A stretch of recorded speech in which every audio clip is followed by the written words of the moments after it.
لله رب العالمين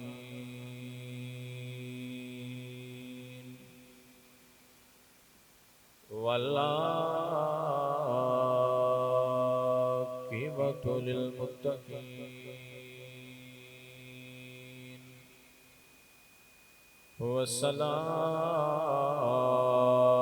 والصلاة والسلام على سيد الأنبياء والمرسلين وعلى آله الطيبين وأصحابه الطاهرين أما بعد فأعوذ بالله من الشيطان الرجيم بسم الله الرحمن الرحيم فاذكروني أذكركم واشكروا لي ولا تكفرون صدق الله العظيم إن الله وملائكته يصلون على النبي يا أيها الذين آمنوا صلوا عليه وسلموا تسليما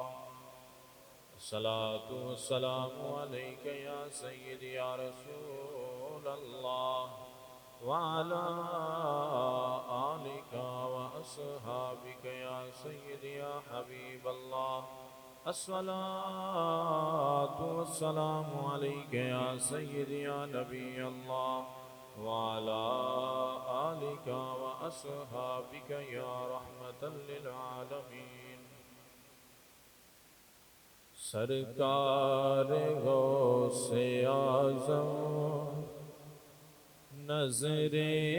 کرم خدا را سرکار غوث اعظم نظر کرم خدا را میرا خالق سا بھر دو میرا خالق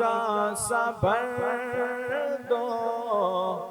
میں فقیر ہوں تمہارا سرکار غوث اعظم نظر کرم خدا را جھولی کو میری بھر دو ورنہ کہے گی دنیا جھولی کو میری بھر دو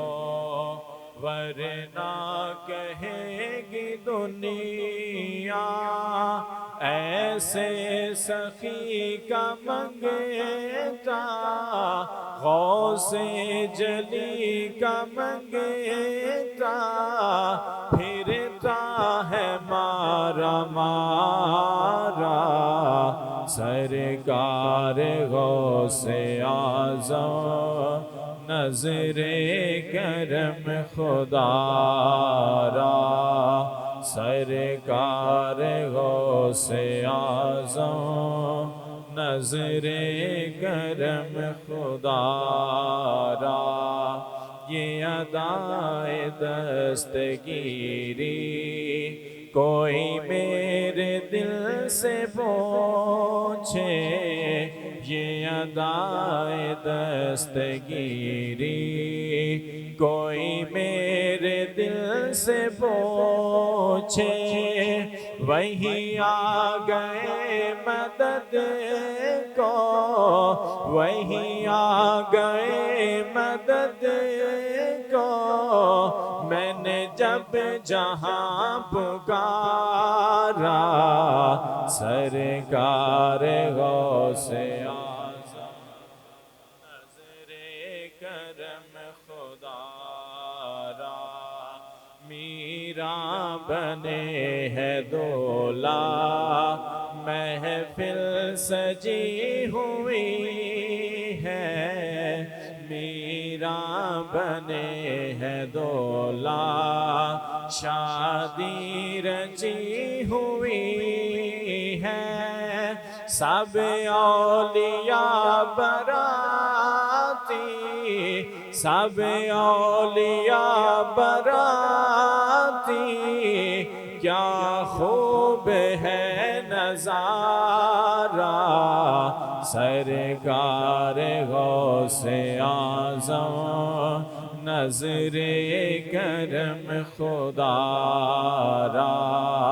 سرکار غوث اعظم نظر کرم خدا را، یہ تیرا کرم ہے یا غوث جو بنا لیا ہے اپنا، یہ تیرا کرم ہے یا غوث جو بنا لیا ہے اپنا، کہاں مجھ سا یہ کمینہ، کہاں مجھ سا یہ کمینہ، کہاں آستاں تمہارا سرکار غوث اعظم نظر کرم خدا را، میرا خالق صبر دو میں فقیر ہوں تمہارا۔ بندہ پروردگارم امت احمد نبی، دوست دار چار یارم تابع اولاد علی، مذہب حنفیہ دارم ملت حضرت خلیل، خاک پائے غوث اعظم زیر سایہ ہر ولی، صدیق عکس حسن کمال محمد است، فاروق ذل جاہ و جلال محمد است، عثمان ضیاء شمع کمال محمد است، حیدر بہار باغ کسال محمد است، صلی اللہ تعالی علیہ وسلم، جس سہانی گھڑی چمکا طیبہ کا چاند، اس دل افروز ساتھ پہ لاکھوں سلام، جس کی تسکین سے روتے ہوئے ہنس پڑے، اس تبسم کی عادت پہ لاکھوں سلام، جس طرف اٹھ گئی دم میں دم آ گیا، اس نگاہ عنایت پہ لاکھوں سلام، امتی امتی لب پہ جاری رہا، امتی تیری قسمت پہ لاکھوں سلام۔ حمد و صلات کے بعد اللہ رب العزت کا کروڑہا مرتبہ شکر ہے کہ جس نے ہمیں اشرف المخلوقات بنایا، اور اس کے ساتھ ساتھ اللہ رب العزت کا کروڑہا مرتبہ شکر ہے جس نے ہمیں آقا علیہ السلام کی امت میں پیدا فرمایا، اور اس کے ساتھ ساتھ اللہ رب العزت کا کروڑہا مرتبہ شکر ہے کہ جس نے ہمیں اس گئے گزرے دور کے اندر سی العقیدہ اہل سنت و جماعت میں پیدا فرمایا۔ امام الانبیاء کے غلاموں، ربیع الثانی کا مہینہ جاری ہے، آج 11 تاریخ ہے، تو آج کے دن حضور سیدنا غوث اعظم رضی اللہ تعالی عنہ آپ کے وصال کا دن ہے، عرس مبارک ہے، تو اسی مناسبت سے آج ہم سیدنا غوث اعظم، غوث الثقلین، امام الاولیاء، محبوب سبحانی، قطب ربانی، شہباز اعلی مکانی، ابو محمد محی الدین الشیخ سید عبد القادر جیلانی الحسنی الحسینی، آپ کی خدمت میں نذرانہ عقیدت پیش کریں گے۔ بدھ والے دن محفل پاک ہوئی تو اس کے اندر میں نے بنیادی چیزیں عرض کر دیں، آپ کی ولادت، تعلیمی سفر، تو آج ہم مختصر وقت میں آپ کی شان اقدس اور آپ کو جو فیوزات رسالت نصیب ہوئے اور بارگاہ رسالت مآب صلی اللہ تعالی وسلم میں آپ کو جو نسبت میسر آئی، اس حوالے سے مختصر سی بات کروں گا۔ امام الانبیاء کے غلاموں، یہ ذہن میں رکھیں کہ کائنات ولایت میں حضور سیدنا غوث اعظم رضی اللہ تعالی عنہ آپ کی ذات اقدس ایک مرکز اور محور کا درجہ رکھتی ہے۔ مثال کے طور پر جیسے آپ پرکار سے دائرہ بناتے ہیں اور اس دائرے کے اندر جس نقطے پر پرکار کو آپ رکھ کے گھماتے ہیں وہ ایک محور ہوتا ہے جس کے ارد گرد پرکار گھومتی ہے، جس سے دائرہ بنتا ہے۔ تو دائرہ ولایت میں حضرت علی المرتضیٰ شیر خدا رضی اللہ تعالی عنہ اور ائمہ اطہار و اہل بیت کے بعد دائرہ ولایت میں حضور سیدنا غوث اعظم رضی اللہ تعالی عنہ آپ کی ذات ایک مرکز کا مقام رکھتی ہے اور ولایت کا سارا دائرہ آپ کی ولایت عظمیٰ اور غوثیت کبریٰ کے ارد گرد گھومتا ہے، اور آپ کی اپنی ولایت حضرت علی المرتضیٰ شیر خدا رضی اللہ تعالی عنہ کے فیوزات ولایت کی نمائندگی ہے، اور آپ کا قدم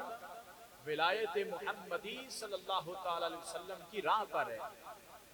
اسی لیے آپ ارشاد فرماتے ہیں لِكُلِّ وَلِيٍّ لَهُ قَدَمٌ وَإِنِّي عَلَىٰ قَدَمِ النَّبِي بَدْرِ الْكَمَالِ۔ ہر ولی کی ولایت کے لیے ایک قدم ہوتا ہے، ہر ولی کی ولایت کے لیے ایک مزاج ہوتا ہے۔ ویسے تو متبع اور پیروکار ہر ولی حضور ہی کی ذات کا ہے، حضور ہی کے فیض سے، حضور ہی کے نسبت سے ہر ولی کو ترقی ملتی ہے۔ جتنے بھی اولیاء حضور کی ہیں ہوں گے متبع اور پیروکار تو حضور ہی کے ہیں، حضور ہی کی وجہ سے ان کی ولایت کو ترقی ملتی ہے۔ تو پھر اولیاء کو کوئی نہ کوئی نسبت حاصل ہوتی ہے، کسی کو نسبت عشق نصیب ہو جاتی ہے، کسی کو نسبت اطاعت نصیب ہو جاتی ہے، کسی کو نسبت معرفت نصیب ہو جاتی ہے۔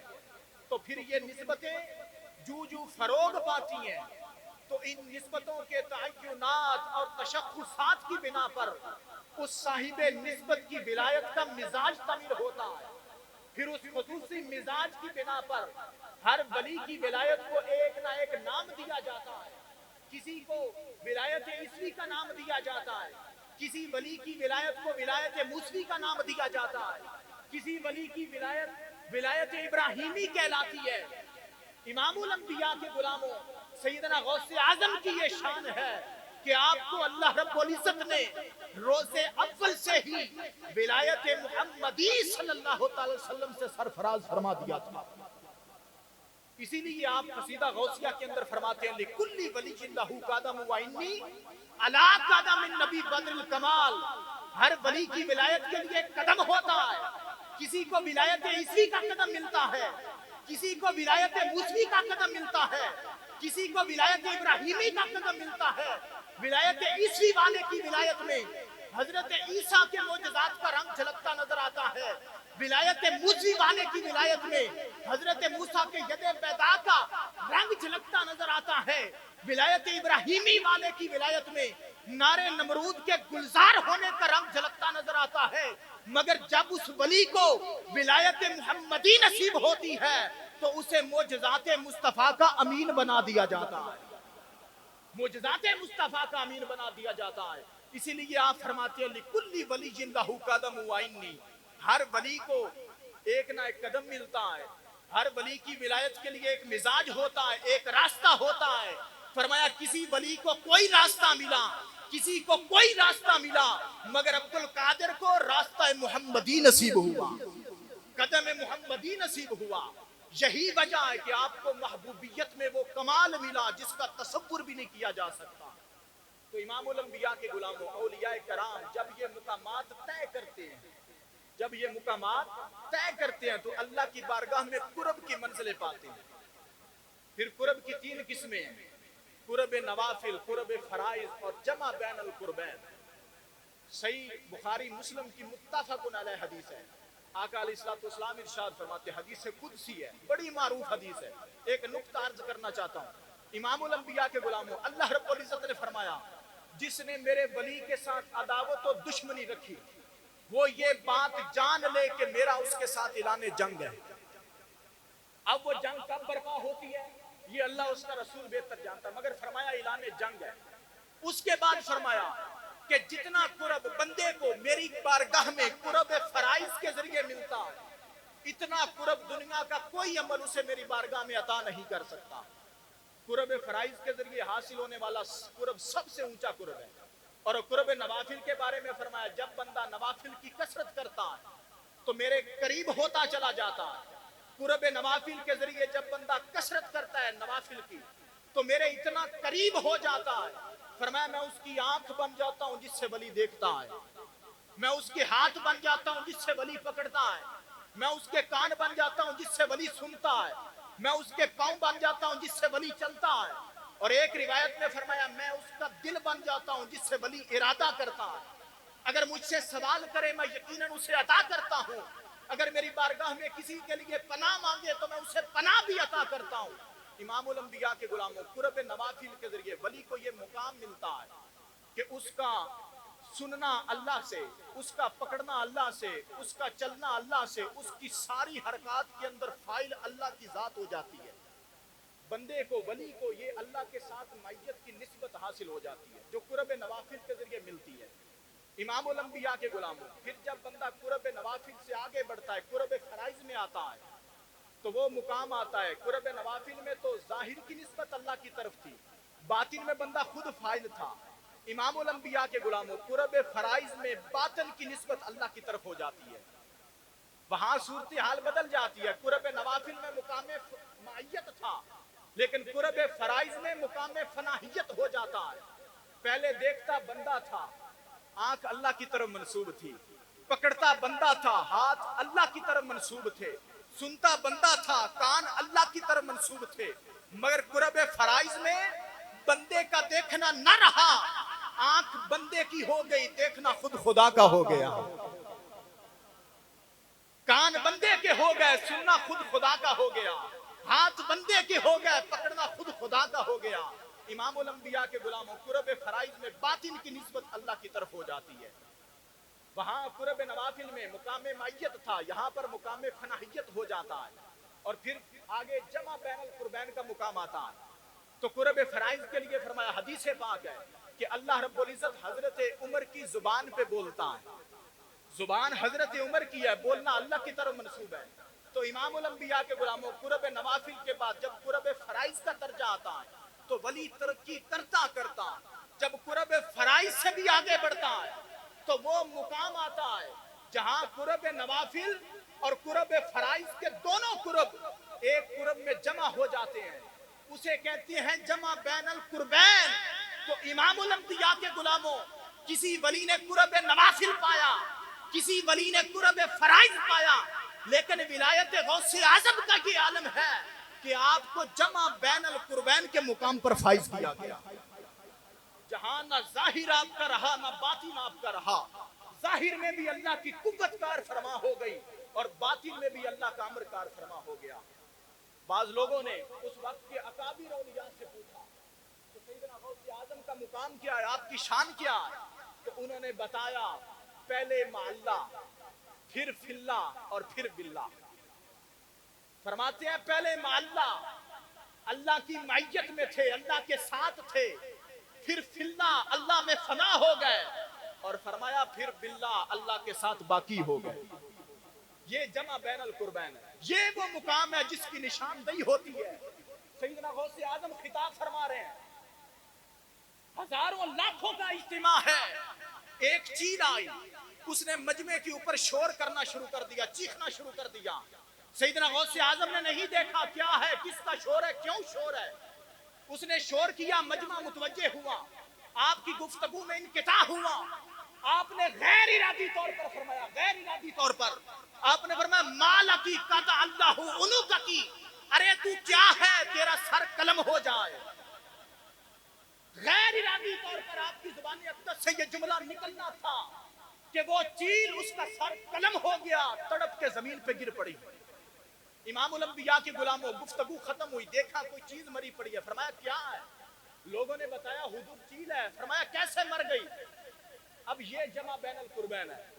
فرمایا کیسے مر گئی؟ عرض کی حضور آپ کی زبان اقدس سے نکلا تھا قطع اللہ عنقکی، آپ مسکرا دیے،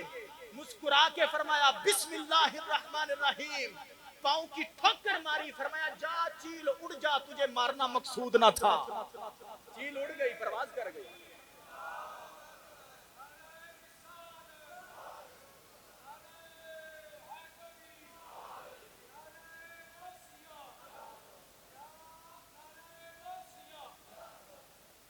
امام الانبیاء کے غلاموں، یہ آپ کی شان ہے، اسی وجہ سے آپ اس مقام پر فائز ہوئے۔ سیدنا غوث اعظم خود فرماتے ہیں آفلت شموس الاولین آبدن علی افق الاولا لا تغربوا، آپ فرماتے ہیں ولایتوں کے سورج چڑھے غروب ہو گئے، مگر ہمیں ولایت کا وہ سورج نصیب ہوا، چونکہ قدم مصطفیٰ جو تھا، جیسے باقی انبیاء آئے تشریف لے گئے، پھر حضور آئے، صاحب ختم نبوت ہوئے، قیامت تک اب حضور کی نبوت کے ڈنکے بجتے رہیں گے۔ فرمایا اسی طرح کہیں اولیاء آئے، ان کی ولایتوں کے سورج چڑھے، اپنے اپنے وقت تک چمکے غروب ہو گئے۔ فرمایا ولایت غوثیت کے سورج کے طلوع کا وقت آیا ہے، آبادن اولا افق الاولا لا تغربوا، فرمایا ولایت غوث اعظم کا سورج چڑھا ہے، قیامت تک یہ چمکتا ہی رہے گا، اس پر طلوع ہی رہے گا، کبھی غروب نہیں آئے گا۔